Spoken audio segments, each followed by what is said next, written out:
Mga hakbang sa pangangalap ng datos.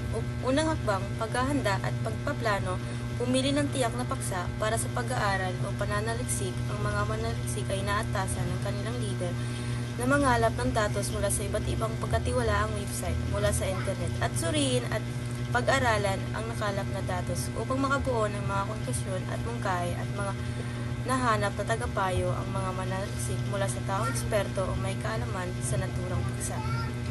Ikalawang hakbang, gumamit ng iba't ibang pamamaraan tulad ng panayam, survey, obserbasyon at pag-aaral ng dokumentasyon at tiyakin ang mga datos ay maaasahan at wasto, kaugnay sa inyong mga layunin.